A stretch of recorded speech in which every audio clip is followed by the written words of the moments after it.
this is Jack again, so I'm continuing with the mind placement.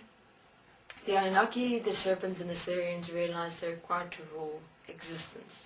It means all beings in existence, no one excluded. They were the only three standing and remaining in existence. To remain in existence, to rule, and of course their races. And thus they found that method to basically how they captured all of existence. Firstly, they placed the gravitation manifestation the Atlanteans used here on Earth into all of the planets, with all the races within. Why did they do that? Because they knew if they placed that in, eventually the planet will manifest, but not the beings themselves, and they'd have a problem. Because themselves in the city won't be able to manifest or exist there on the planet, and they'd be able to be captured easily, or be able to be lured easily. So that's what they did, secretively of course. They placed in the gravitational core into all the planets, on which there were beings existing in and upon with their cities. And so first they had that taken care of, so that they can do that and capture the beings and lure the beings more easily. So Anu said, right, once we capture these beings, we're going to place them all in this dimension.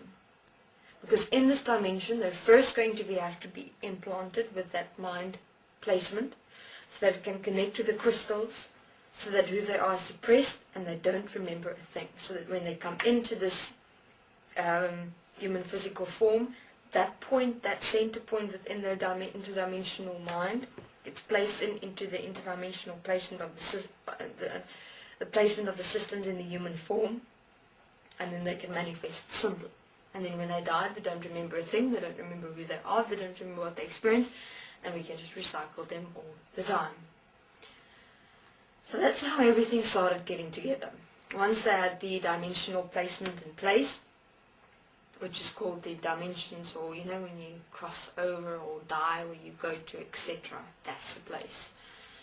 And first then what they did, after all this was now prepared, after this dimension was prepared with the crystals, of course they killed a few ape men to die and have the beings go into the dimension, quickly place in that system and have them see what happens, so then basically they become just floating zombies.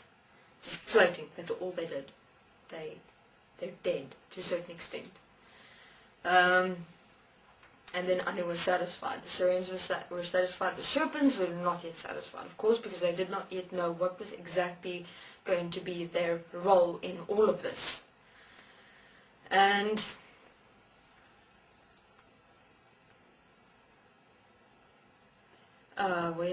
what happened next? So they still had, oh, okay, now this is where Enki comes in. Enki told them, listen, personally, I don't feel like making these things for all of these beings in existence. Do you know how long it's going to take us?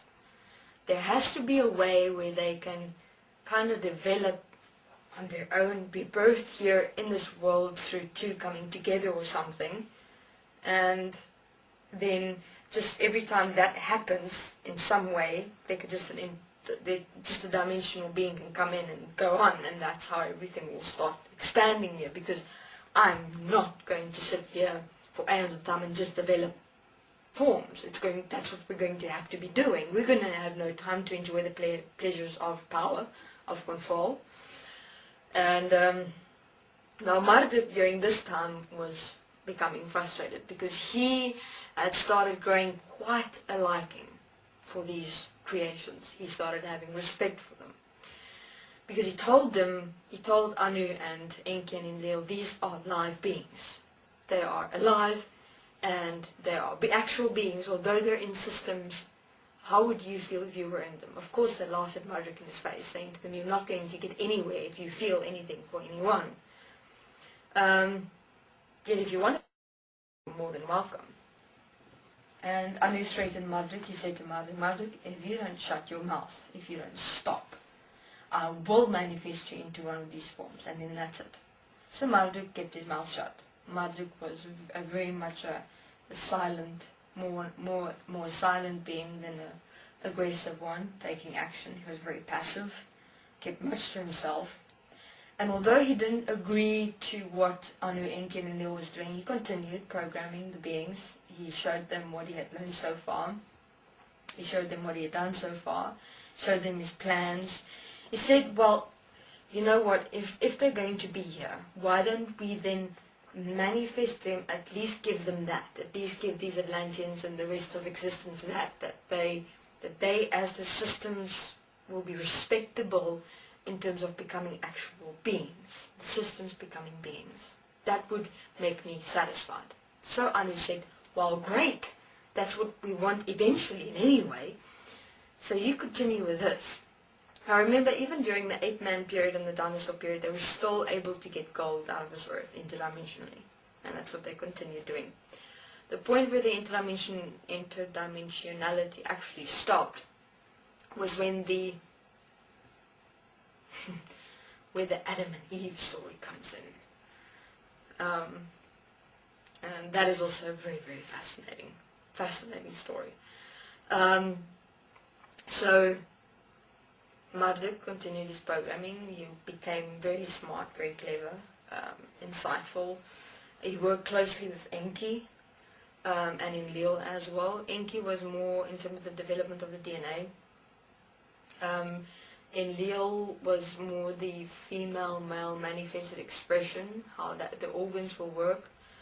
Until Enki became jealous, because Enlil was working with the expression of the male-female form and how that would work together, so he needed to experiment the stuff. So he had quite a bit of, and during the time interdimensionally there were female expressions. And Enki became frustrated because now Enlil's got all these women and he's testing it from all over existence, because he needs to find the perfect match of a female expression so that the two human forms that come together create another perfect human form, and the DNA has to be specific, the genes has to be specific. So he went from race to race to race. Now what he did was he actually placed himself interdimensionally as one of those forms, and then he went and actually had intercourse with these female expressions to see if this DNA will match. Okay, this is Jack. I'll continue in my next interview. Thanks.